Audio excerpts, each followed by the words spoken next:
আসসালামু আলাইকুম ওয়া রাহমাতুল্লাহি ওয়া বারাকাতুহু। শুরু হচ্ছে আপনাদের প্রিয় অনুষ্ঠান আলোকিত প্রতিদিন। এই মুহূর্তে যারা দেশে আছেন, যারা প্রবাসে আছেন, যে যেখান থেকে আপনাদের প্রিয় অনুষ্ঠান আলোকিত প্রতিদিন দেখছেন, শুনছেন, সকলকে আন্তরিক প্রীতি ও শুভেচ্ছা। আশা করছি সকলে ভালো আছেন, সুস্থ আছেন, নিরাপদে আছেন। মহান আল্লাহর কাছে আমরা এই প্রার্থনা করছি, আল্লাহ যেন সবখানে সবসময় আপনাদেরকে ভালো রাখেন, সুস্থ রাখেন, নিরাপদে রাখেন। দর্শক, আলোকিত প্রতিদিন অনুষ্ঠানে আজ আমরা অতিথি হিসেবে আমন্ত্রণ জানিয়েছি একজন বিশিষ্ট ইসলামী চিন্তাবিদকে।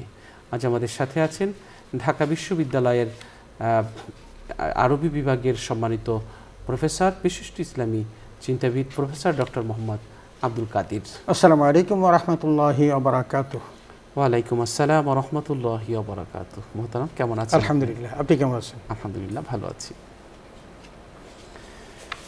দর্শক, আজ আমরা যে বিষয়টি নিয়ে আলোচনা করব সেটি হচ্ছে লেনদেনের শরঈ বিধান। চমৎকার একটি বিষয় এবং গুরুত্বপূর্ণ একটি বিষয়। আসলে হিসাব বিজ্ঞানের ভাষায় আর্থিক লেনদেন বলতে এমন একটি ব্যবসায়িক ঘটনাকে বোঝায় যেটিকে অবশ্যই অর্থের মাপকাঠি পরিমাপ করা সম্ভব। এই লেনদেন কর্মকাণ্ড, ব্যবসা বা কারবারের কর্মকাণ্ড ও আর্থিক অবস্থার উপর প্রভাব ফেলে। মূলত অর্থের সঙ্গে সম্পর্ক আছে এমন লেনদেনকে আর্থিক লেনদেন বলা হয়। আমাদের দৈনন্দিন জীবনে আর্থিক লেনদেন করে থাকি আমরা, এবং এটা আমাদের জীবনে অপরিহার্য একটি বিষয়। আমরা সারাদিন কোনো না কোনোভাবে আর্থিক লেনদেনের সঙ্গে জড়িত আছি। জীবন পরিচালনার জন্য নানান জিনিস এবং পণ্য আমাদের সংগ্রহ করতে হয়, অথবা কোনো না কোনো সেবা আমাদের গ্রহণ করতে হয়। আর এসবের সঙ্গে অর্থের সম্পর্ক রয়েছে। অর্থের বিনিময়ে আমরা কোনো না কোনো জিনিস ক্রয় করি। তো এই যে লেনদেন, এই লেনদেনটা আসলে এই লেনদেনের মাধ্যমেই মুমিনের যে পরিচয়টা সেটা ফুটে ওঠে পরিপূর্ণভাবে, যে কিভাবে তার কোন অবস্থা আছে মুমিন। সামাজিক জীব হিসেবে আমাদের একে অন্যের সাহায্য সহযোগিতা নিয়ে আমাদের বেঁচে থাকতে হয়। ফলে মানুষের সঙ্গে আমাদের প্রায় অনেক ধরনের আর্থিক লেনদেন হয়ে থাকে। সাধারণভাবে এই লেনদেনের ক্ষেত্রে স্বচ্ছতা, আমানতদারিতা এবং সততা হলো একটি অন্যতম মাপকাঠি। যার লেনদেন স্বচ্ছ তিনি সমাজের সৎ এবং সততার অধিকারী। ইসলামেও লেনদেনের ধার্মিকতা মাপকাঠি ধরা হয়। একজন মুমিনকে অবশ্যই লেনদেনে সৎ এবং স্বচ্ছ থাকতে হবে, সময় মতো লেনদেন সম্পন্ন করতে হবে, এক্ষেত্রে ওয়াদা ঠিক রাখতে হবে। একজন মুমিনের সত্যবাদিতার পরিচয় হচ্ছে তার লেনদেন। একবার এক ব্যক্তি ওমর রাদিয়াল্লাহু তাআলা আনহু এর কাছে একজনের প্রশংসা করে বলল, ওই ব্যক্তি খুব সত্যবাদী। তখন ওমর রাদিয়াল্লাহু তাআলা আনহু বললেন, আচ্ছা তুমি কি তার সঙ্গে সফর করেছো? লোকটি জবাবে বললেন, না। ওমর রাদিয়াল্লাহু তাআলা আনহু আবার বললেন, তুমি কি তার সঙ্গে কোনো লেনদেন করেছো? এবারও লোকটি বললেন, না। এরপর ওমর রাদিয়াল্লাহু তাআলা আনহু জিজ্ঞেস করলেন, তুমি কি তার কাছে কোনো আমানত রেখেছো? সে এবারও বলল, না। তখন ওমর রাদিয়াল্লাহু তাআলা আনহু বললেন, তাহলে ওই লোকটির ব্যাপারে তোমার কোনো ধারণাই নেই। মনে হয় তুমি তাকে মসজিদে রুকু সেজদা করতে দেখেছো, অর্থাৎ শুধু মসজিদের গণ্ডি দেখেই যে তাকে ধার্মিক এবং সত্যবাদী মনে করেছো এবং তার গুণের প্রশংসা করেছো, এটা ঠিক নয়। প্রকৃত পরিচয় তো জানবে লেনদেনের পর। সুবহানাল্লাহ, সুবহানাল্লাহ। আমরা এই ঘটনাটির মাধ্যমে আমরা বুঝতে পারলাম যে আসলে লেনদেনের ব্যাপারটা আমাদের জীবনের একটি গুরুত্বপূর্ণ একটা অংশ, এবং এই লেনদেনের স্বচ্ছতা আসলে আমাদের জীবনে বড় একটি প্রভাবিত করে আমাদের জীবনকে। দর্শক, লেনদেনের ব্যাপারে আমরা কোরআনুল কারীমের একটি সূরা নিসার 29 নং আয়াতে দেখতে পাই যে এখানে আল্লাহ তাআলা বলেছেন যে তোমরা একে অন্যের সম্পদ অন্যায়ভাবে গ্রাস করো না। তো এই লেনদেন আসলে সঠিকভাবে করতে হবে, সঠিকভাবে লেনদেনের বিকল্প নেই। রাসূল সাল্লাল্লাহু আলাইহি ওয়াসাল্লাম বলেছেন যে হে আমার রব, লেনদেনের সঠিকতা না হলে, তা স্বচ্ছতা থাকলে ইবাদত কবুল হয় না। আমরা যত বন্দেগী করি, যদি লেনদেনের স্বচ্ছতা না থাকে তবে হয় না।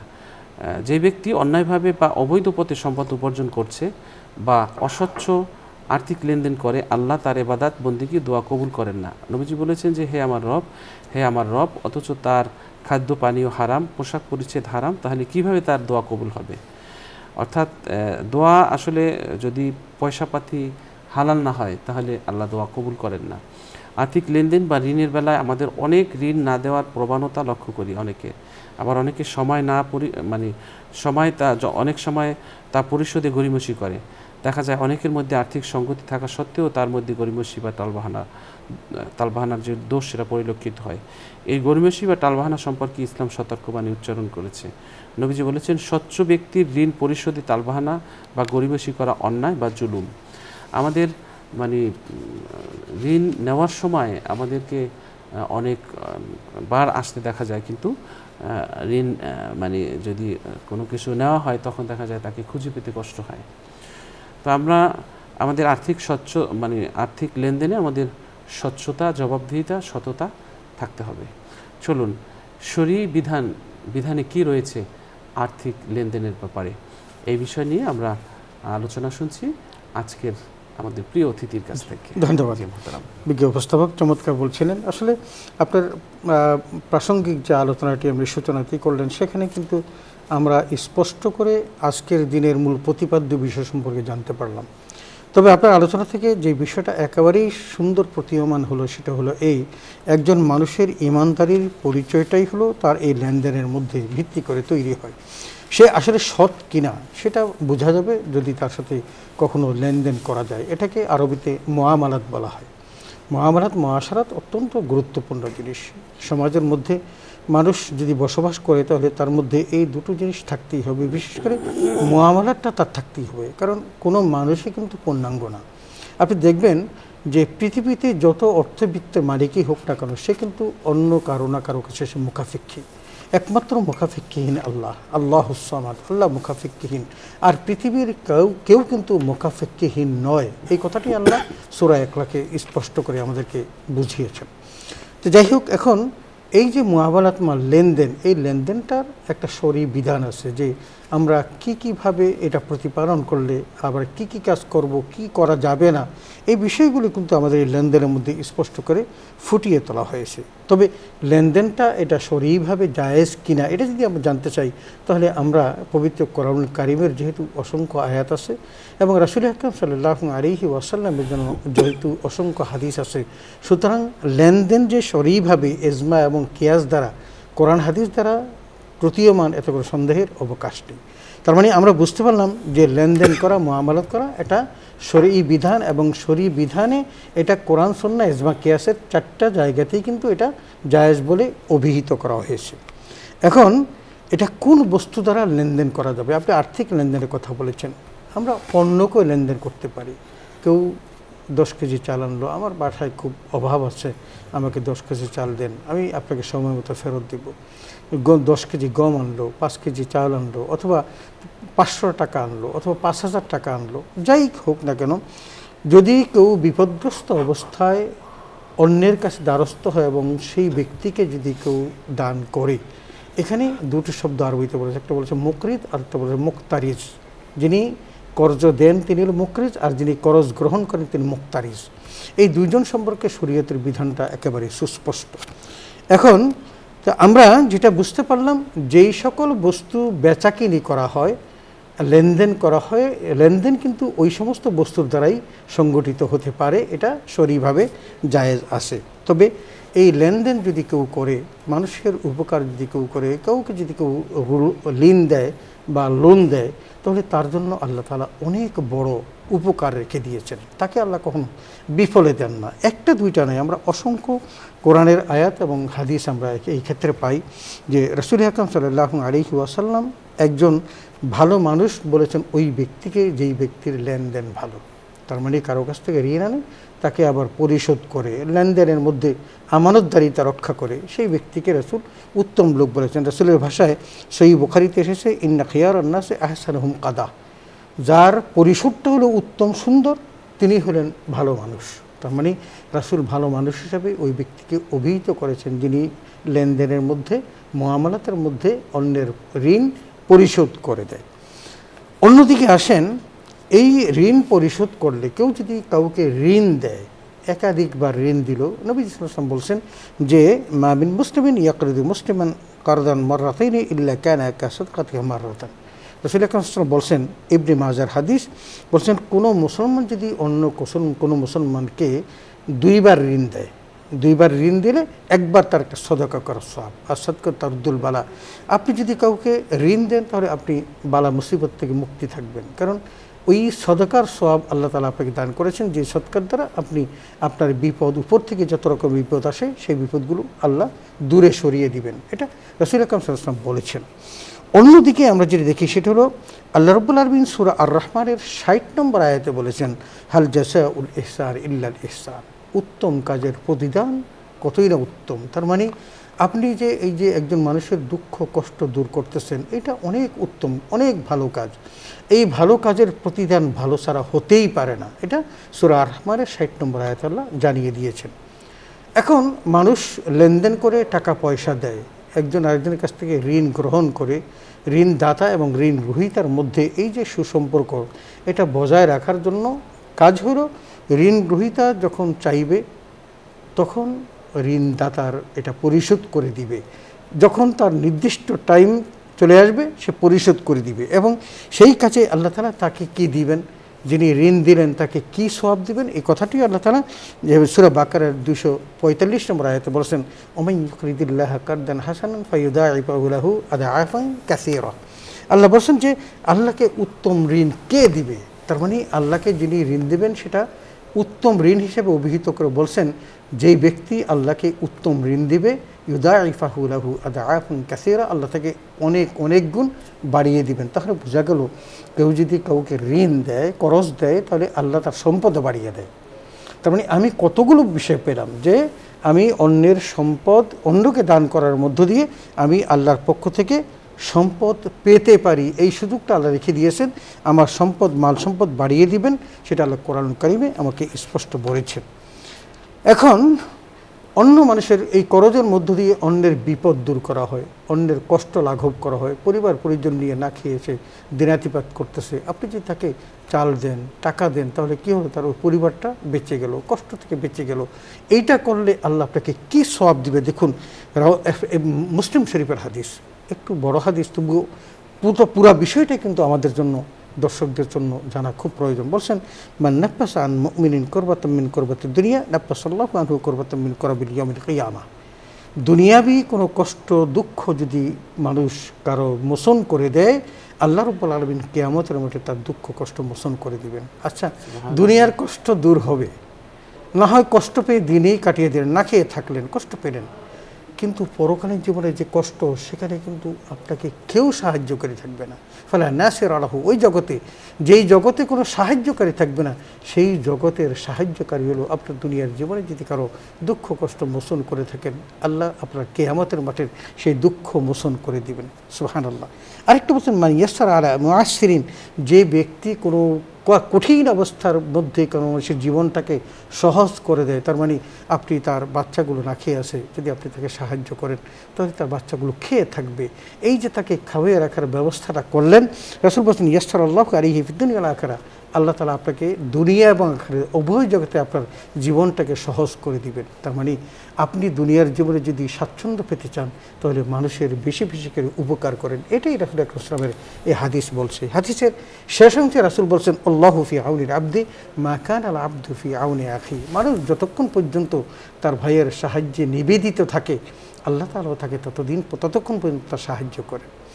এই জাতীয় অসংখ্য হাদিস আমরা জানি। রাসূল বলছেন, ইরহামু মান ফিল আরদি ইয়ারহামুকুম মান ফিস সামা, তোমরা দুনিয়ার মানুষের কষ্ট দূর করো, তার প্রতি রহম করো, ভালোবাসো, তাহলে আল্লাহ রাব্বুল আলামিন কিন্তু তোমাকে কী করবেন, রহম করবেন, দয়া করবেন, ভালোবাসবেন। তো আল্লাহর কাছে প্রিয় পাত্র হতে হলে আল্লাহর সৃষ্টির প্রতি ভালোবাসা প্রদর্শন করতে হবে।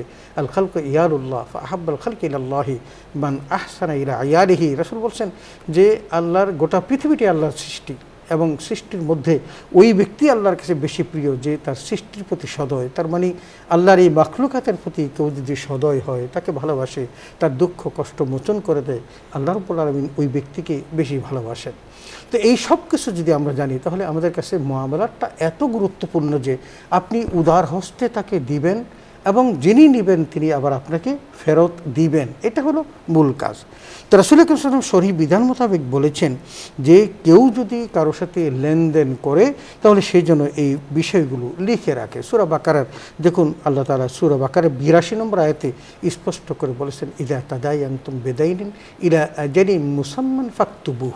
তোমরা যদি পরস্পরের লেনদেন করো, লেনদেন হতে পারে একজন মানুষ বিপদে পড়েছে, কারণ বিপদ সংকুল পৃথিবীতে অন্যের বিপদ দূর করা আরেকজন মুমিনের কাজ, তো তাকে সাহায্য করলো ওই ব্যক্তি, তাকে আবার যখন নিয়ে যদি ভুলে যায় তাহলে যিনি দিলেন তিনি আবার বিপদগ্রস্ত হতে পারেন।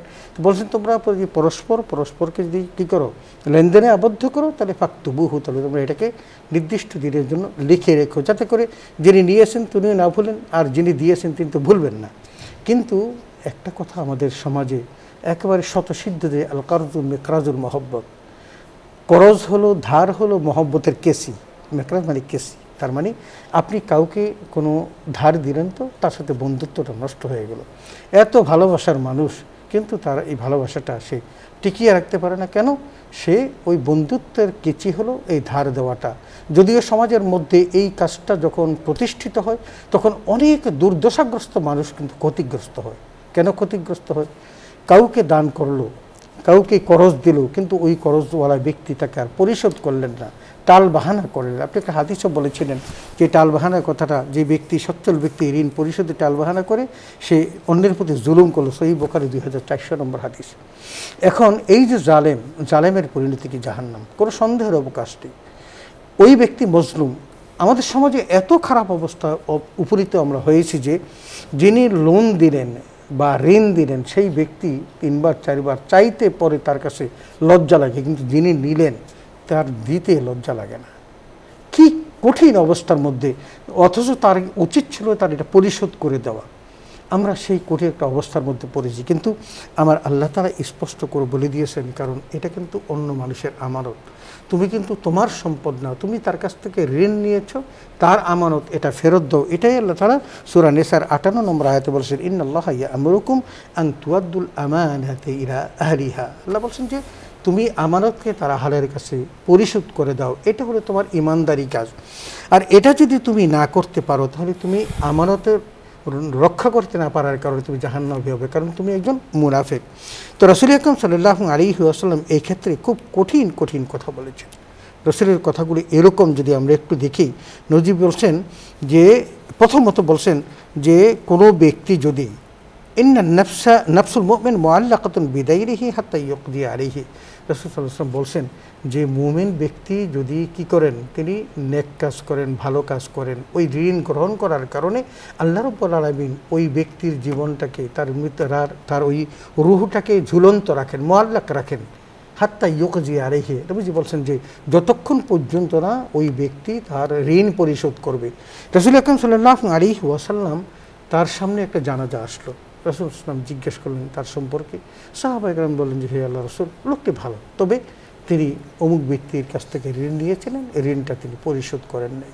নবীজি স্পষ্ট বলেন যে ঋণগ্রস্ত ব্যক্তির জানাজা আমি পড়াবো না। তো নবীজি ঋণগ্রস্ত ব্যক্তির জানাজা পড়ান নাই। আপনি একটু হিসাব করে দেখুন যে আপনি ঋণ নিয়ে যদি কবরে চলে যান আপনার ঋণটা পরিশোধ না করা পর্যন্ত। এই জন্য আমি আফসোস লাগে, আমাদের দেশের অনেক এমন সব মানুষ আছেন যারা লক্ষ কোটি টাকা বা কোটি টাকা তারা ব্যাংক থেকে ঋণ নিয়ে আর এগুলো পরিশোধ করেন না। আমি বলি যে কারো কাছে যদি আমার ঋণ থাকে, 1-2 জনের কাছে, তার কাছে হয়তো ক্ষমা চাওয়া যাবে, কিন্তু ব্যাংকের ঋণ হাজার মানুষের কাছে, কার কাছে আপনি গিয়া কাল কিয়ামতের মাঠে দ্বারস্থ হবেন? কার কাছে আপনি চাইবেন যে আমাকে ক্ষমা করে দিন? অথচ আমাদের দেশে রাঘব আল্লাহ কোটি টাকা তারা নিয়ে যাচ্ছে, ব্যাংকগুলো শূন্য করে ফেলতেছে, তারা এগুলো আর পরিশোধ করছে না। একজন মানুষ বিত্তশালী, তার কত টাকা দরকার খাওয়ার জন্য, কত টাকা তার পড়ার জন্য, যে লাক্সারিয়াস লাইফ লিড করতে হলে তার অত টাকার প্রয়োজন নেই, অথচ তিনি ব্যাংক থেকে লোন নিয়ে তিনি কোটি টাকা ঋণগ্রস্ত হয়ে কবরে চলে যাচ্ছেন। তার ওয়ারিসরা কিন্তু সেই ঋণ পরিশোধ করবে কিনা সন্দেহ। এখন শরীয়ত বিধানটা আসেন, রাসূল কি বলেছেন? রাসূল বলেছেন যে কোনো ব্যক্তি কি করেন, যদি তিনি ঋণ পরিশোধ করে মারা যান, না করে মারা যান, তাহলে তিনি জাহান্নামী। কারণ কেন জাহান্নামী হবেন? তিনি যদি আল্লাহর হক পুরোপুরি 100% আদায় করে মারা যান, হকুল ইবাদ নষ্ট করার দায়ে তিনি জাহান্নামী হবেন এবং তাদের ঋণ পরিশোধ করার জন্য তার কোনো কিছু থাকবে না। তখন তিনি তার নেক আমলগুলো দিয়ে যখন শেষ করতে পারবেন না, তখন অন্য মানুষের পাপগুলো গ্রহণ করে তাকে জাহান্নামে যেতে হবে। তো এই যে হকুল এবাদের এই কঠিন শাস্তি তাকে পেতে হবে এবং জাহান্নামী হিসাবে তিনি ট্রিট হবেন যদি তিনি লেনদেনের মধ্যে শরীয়ত গর্হিত কাজ করেন। এখন আসেন, রাসূল আকরাম সাল্লাল্লাহু আলাইহি ওয়াসাল্লাম শরঈ বিধান মোতাবেক বলেছেন যে সম্পদ রেখে যায়। আমাদের দেশে মানুষ অনেক বিত্তশালী মানুষ আছে, তার সম্পদ রেখে যান, আর সেই সম্পদের প্রাচুর্যের উপর দাঁড়িয়ে তার সন্তানরা দিনগুলো কাটিয়ে যান। কিন্তু যিনি সম্পদ রেখে গেলেন, তিনি যে ঋণ করে গেলেন, এগুলো কিন্তু তাদের পরিশোধের কোনো বালাই নেই। অথচ রাসূল আকরাম সাল্লাল্লাহু আলাইহি ওয়াসাল্লাম বলেছেন যে তোমার উত্তরাধিকারের সম্পদ বন্টন করার পূর্বে ঋণ পরিশোধ করো। একজন ব্যক্তি 1000 কোটি টাকার মালিক, তার 1000 কোটি টাকার সম্পদও আছে, কিন্তু শরীয়ত মোতাবেক যদি ওই ব্যক্তির ওই ঋণ পরিশোধ করতে হয় তাহলে তার এই গচ্ছিত সম্পদ বিক্রি করে ওগুলো পরিশোধ করতে হবে। ইসলামী শরীয়ত বলে যে এগুলো পরিশোধ করার পর যে সম্পদ থাকবে সেটাই কিন্তু তার উত্তরাধিকারের সম্পদ। এগুলো কিন্তু যখন বন্টন হয় তখন কেউ দেখে না। সুতরাং মিরাজ বন্টন করতে হলেও কিন্তু কী করতে হবে? ঋণ পরিশোধ করে নিতে হবে। এই জন্য রাসূল আকরাম সাল্লাল্লাহু আলাইহি ওয়াসাল্লাম অত্যন্ত কঠিনভাবে বলেছেন যে তিন ব্যক্তি বলেন যে 3 ব্যক্তি যদি সে এই 3টা স্বভাব থেকে মুক্ত থাকতে পারে তাহলে সেই ব্যক্তি জান্নাতি। 3টা স্বভাবের কথা বলছেন, এই 3টা স্বভাব যদি কারোর মধ্যে না থাকে তাহলে সেই ব্যক্তি জান্নাতি। তোর মধ্যে একটা হলো অহংকার। কারো কাছে অহংকার আছে, আল কিবরিয়া ও হৃদাই, নবীজি বলছেন যে আল্লাহ তাআলা বলছেন যে আল কিবরিয়া ও হৃদাই, অহংকার হলো আমার চাদর। ইন্নাল্লাহ লা ইউহিব্বু মান কানা মুখতারান ফখুরা, আল্লাহ বলছেন কার মধ্যে যদি এক সরষে পরিমাণ অহংকার থাকে সেই ব্যক্তি আল্লাহর কাছে অপছন্দনীয়, আল্লাহ থেকে ভালোবাসেন না। তাহলে এই অপছন্দীয় মানুষ আমরা দুনিয়াতে হতে চাই না, অহংকারী হতে চাই না। কারণ অহংকার হলে আল্লাহ তাআলা বলেছেন যে সে কী করবেন? জাহান্নামী হবেন। আরেকটা বলেছেন যে ব্যক্তি গনিমতের মাল চুরি করে, সেটা আমাদের সমাজে এখন যদিও নাই, কিন্তু গনিমতের মাল একজন সাহাবী একটা কাপড়ের টুকরা রাখার কারণে রাসূল আকরাম সাল্লাল্লাহু আলাইহি ওয়াসাল্লাম যখন ফেরত দিতে গেলেন তখন বললেন আমি এখন কাকে এটা ফেরত দেব? এটা তো তোমার উচিত ছিল তারা আরও আগে দেওয়া। তার মানে এত বড় কঠিন। সেটাও বলছেন কেউ যদি গনিমতের মাল চুরি করে সেই ব্যক্তিও জান্নাতের গন্ধ পাবেন না। 3 নম্বর, যদি ঋণগ্রস্ত ব্যক্তি, তাহলে ঋণগ্রস্ত ব্যক্তির আপনার করণীয় কী? আপনার করণীয় হলো, আপনি যদি মনে করেন যে এই ঋণগ্রস্ত ব্যক্তিটি তিনি অভাবী, তিনি অভাবগ্রস্ত, আসলে তিনি তার দেওয়ার ইচ্ছা আছে কিন্তু তিনি অভাবের কারণে দিতে পারেন না, আল্লাহ রাব্বুল সুযোগ দিয়েছেন। কী সুযোগ দিয়েছেন? সূরা বাকারা দেখুন 280 নম্বর আয়াত আল্লাহ বলেন ওয়াইন কানা যা উসরাতিন ফানাতিরাতুন ইলা মাইসারা। আল্লাহ বলছেন যদি তার ঋণ দেওয়ার সামর্থ্য না থাকে, তার ইচ্ছা আছে, এমন যদি হয় তুমি তাকে একটা সুযোগ দাও, অবকাশ দাও, এবং সেই অবকাশটা আল্লাহ তাআলা আরেকটা কথা বলেছেন ওয়ান তাসাদ্দাকু খায়রুল লাকুম ইন কুনতুম তা'লামুন। তবে তুমি যদি তাকে তার যে ঋণটা আছে এটা যদি সাদকা করে দিয়ে দাও তাহলে এটা তোমার জন্য উত্তম। তার মানে আমরা যদি জানি যে উত্তম সেই কাজটাই তো করব। আমার আল্লাহ তাআলা বলে দিয়েছেন যে ওই ব্যক্তিকে, যেই ব্যক্তি অভাবে কিন্তু দিতে পারছে না, তুমি তাকে সদকা করে দাও। তাহলে ঋণ ব্যক্তিকে ঋণ থেকে মুক্ত করে দেওয়াটাও কি একটা শরঈ বিধান আছে। এখন কোন ব্যক্তিকে এই সুযোগটা আল্লাহ তাআলা দিবেন সেই কাজগুলো যদি বলি, রাসূল আকরাম সাল্লাল্লাহু আলাইহি ওয়াসাল্লামের 2টো হাদিস অত্যন্ত প্রণিধানযোগ্য। একটা হলো যে কোনো ব্যক্তি যদি এই উদ্দেশ্যে ঋণ করে যে এই ঋণ তো আর আমাকে দেওয়া লাগবে না, মনে মনে খেয়াল হলো যে এই লোকটার কাছ থেকে যদি টাকাটা আনতে পারি তাহলে আর আমি আর দেবো না, যদি এই উদ্দেশ্যে কেউ ঋণ করে, নবীজি স্পষ্ট বলেছেন সেই ব্যক্তি চোর। তার মানে চোরের যে শাস্তি সেই শাস্তি তার হবে, কারণ তার উদ্দেশ্যটাই চলো যার টাকাটা প্রতারণার সাথে মেরে দেওয়া। আরেকটা বিষয় বলেছেন যে মোহর নির্ধারণ করলো কিন্তু তার মনে মনে ভাবলো মোহর যাই হোক না কেন এটা দেওয়া লাগবে না, রাসূল বললেন যে এটা জেনা। তো সুতরাং আমাদেরকে এই গর্হিত কর্ম থেকে বেঁচে থাকতে হবে। এবং রাসূল সাল্লাল্লাহু আলাইহি ওয়াসাল্লাম আমাদেরকে বলেছেন যে বুখারী শরীফের হাদিস দেখুন, বুখারী শরীফে কঠিনতরভাবে বলেছেন যে তুমি ঋণ গ্রহণ করার পর যদি ঋণ পরিশোধ করার ইচ্ছা করো, আল্লাহ রাব্বুল আলামিন তোমাকে ঋণ পরিশোধের ব্যবস্থা করে দিবেন।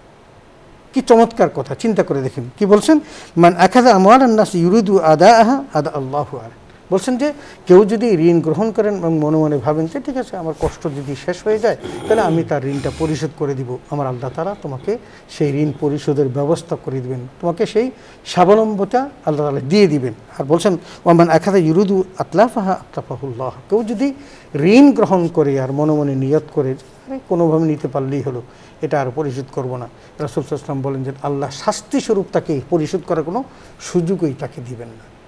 আপনি একটা হাদিস বলেছিলেন, একজন লোক ধরেন দূর দূরান্ত থেকে সফর করে আসলেন, একজন সফরকারী ব্যক্তির মুসাফিরের দোয়া আল্লাহ কবুল করেন। ওই ব্যক্তি শুধু মুসাফির নয়, তিনি মুসাফিরও, আবার তিনি কি করেছেন, তিনি মাতাফে এসে ইয়া আরব করে ডাকতেছে। অথচ নবীজি বলছেন মাতআমু হারামুন মালবাসু হারামুন গিযাবিল হারাম কাইফা তুস্তাজাবু দাওয়াত। রাসূল সাল্লাল্লাহু আলাইহি ওয়াসাল্লাম বলছেন যে তো মাতাফের মধ্যে দাঁড়িয়েও দিয়ে সে ডাকে, কিন্তু তার যদি পোশাক পরিচ্ছদ খাদ্য এগুলো যদি হারাম হয় তাহলে কোনোভাবেই তিনি জান্নাতে যেতে পারবেন না, আল্লাহ তার দোয়া কবুল করবেন না। তাহলে এবাদত কবুলের পূর্ব শর্ত হলো হালাল উপার্জন। আমরা এবাদত করতে পারি, দাগ ফেলে দিতে পারি, কিন্তু অন্যের সম্পদ আমার কাছে রেখে আমি কপালে দাগ ফেলে দিলেও জান্নাতে যেতে পারবো, এই আশার উৎসুদ আমাকে জান্নাতের গ্যারান্টি কোনো অবস্থাতেই দিবে না। তাহলে আমাদের কি মনে রাখতে হবে? আমাদের মনে রাখতে হবে রাসূল আকরাম সাল্লাল্লাহু আলাইহি ওয়াসাল্লাম টালবাহানা করাটাকে একেবারে হারাম বলেছেন। বলছে একসাথে 4টি হারাম কাজ, কেউ যদি কারো কাছ থেকে লেনদেন করতে গিয়ে টালবাহানা করে তাহলে একসাথে 4টা হারাম কাজ করলো। তোমরা কি? একটা হলো বাতিল পদ্ধতিতে তার সম্পদ গ্রাস করা। আল্লাহ বলছেন লা তাকুলু আমওয়ালাকুম বাইনাকুম বিল বাতিল, যে তোমরা একে অন্যের সম্পদ অন্যায়ভাবে গ্রাস করো না, তাহলে তিনি সেই কাজটা করতেন। 2 নম্বর হলো এটা একটা প্রতারণা করা। ওই ব্যক্তি তো তোমাকে সহজ সরলভাবে তোমার দুঃখ মোচন করার জন্য, কষ্ট মোচন করার জন্য দিয়েছেন, কিন্তু তার সাথে তুমি কী করলে? প্রতারণা করলে। 3 নম্বর হলো স্বজ্ঞানে তুমি গুনাহ করলে। তুমি জানো যে অন্যের সম্পদ কী করা, মেরে দেওয়া এটা হারাম কাজ, তুমি সেই কাজটাই করলে। এবং 4 নম্বর সেটা তার সাথে একটা মিথ্যা কথা বললে। এই 4টা জঘন্যতম কাজ করার কারণে তুমি জাহান্নামে চলে যাবে। এই জন্য রাসূল আকরাম সাল্লাল্লাহু আলাইহি ওয়াসাল্লাম যে কাউকে যে টালবাহানা করতে নিষেধ করেছেন এবং সামর্থ্য থাকা সত্ত্বে অন্যের সম্পদ মেরে দিতে নিষেধ করে অনেকগুলো হাদিস বলেছেন। যদি একটা একটা করে বলি, আবু দাউদ শরীফের 3628 নম্বর হাদিসে রাসূল বলছেন যে সচ্ছল ব্যক্তি ঋণ পরিশোধে গড়িমসি করে তাকে অপমান ও শাস্তি উভয়টি দেওয়া আমার কাছে হালাল। নবীজি বলতেছেন যে আমার কাছে কেউ যদি তাকে অপমান করে, কেউ যদি তাকে শাস্তি দেয়, আমি মনে করি এটা হালাল কাজ, হারাম নয়। কারণ সে কী করেছে? তার দেওয়ার সামর্থ্য ছিল, কিন্তু তারপরে সে টালবাহানা করেছে। আরেকটা হাদিসে রাসূল বলছেন, তিরমিজি শরীফের 1266 নম্বর হাদিসে বলছেন কোনো ব্যক্তি তার হাত দিয়ে যা গ্রহণ করেছে তা পরিশোধ না করা পর্যন্ত সে দায়ী থাকবে। তার মানে অন্যের কাছ থেকে তুমি যা গ্রহণ করেছো এটা তাকে পরিশোধ না করা পর্যন্ত তুমি তার কাছে ঋণী, তার কাছে দায়ী। অতএব তাকে তোমার পরিশোধ করেই মৃত্যুবরণ করতে হবে।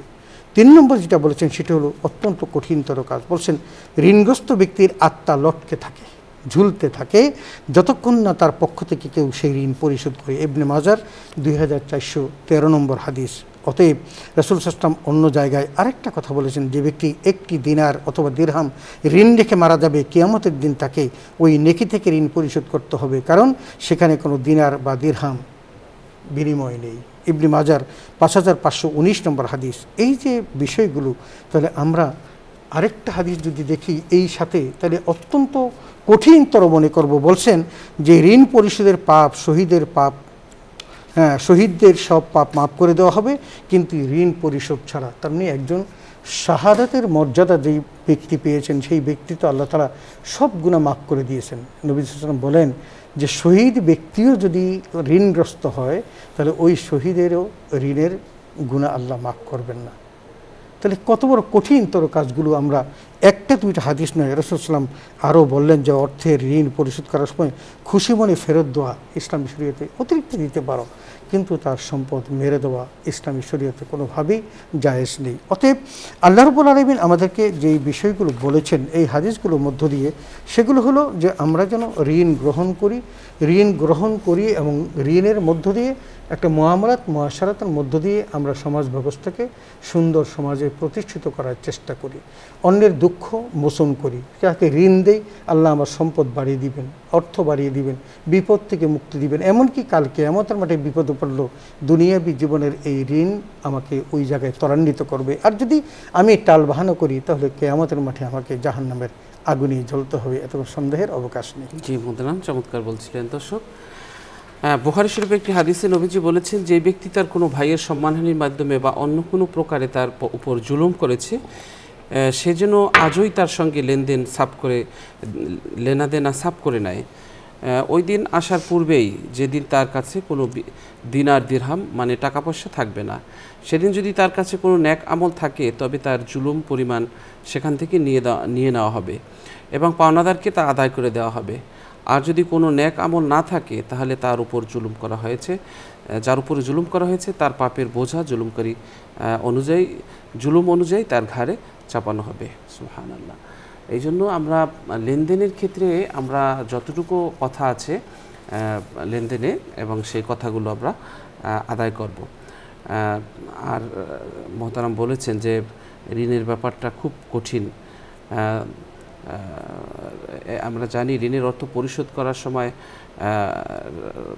খুশি হয়ে বেশি ফেরত দেওয়ার বিধানও ইসলামে রয়েছে। সাহাবী জাবের রাদিয়াল্লাহু তাআলা আনহু বলেন, রাসূল সাল্লাল্লাহু আলাইহি ওয়াসাল্লাম আমার কাছ থেকে কিছু ঋণ নিয়েছিলেন, পরে যখন তা আমাকে ফেরত দেন তখন আমার পাওনা চেয়েও বাড়িয়ে দিলেন। আবু দাউদ শরীফ। এটা রাসূল সাল্লাল্লাহু আলাইহি ওয়াসাল্লাম খুশি হয়েছেন, খুশি হয়ে তাকে দিয়েছেন।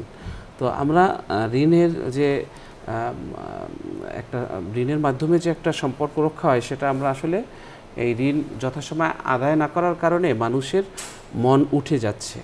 এই জন্য আমরা যথাসময়ে আদায় করব এবং আমরা কর্জে হাসানা দেব, আমরা ঋণ দেব মানুষকে ইনশাআল্লাহ।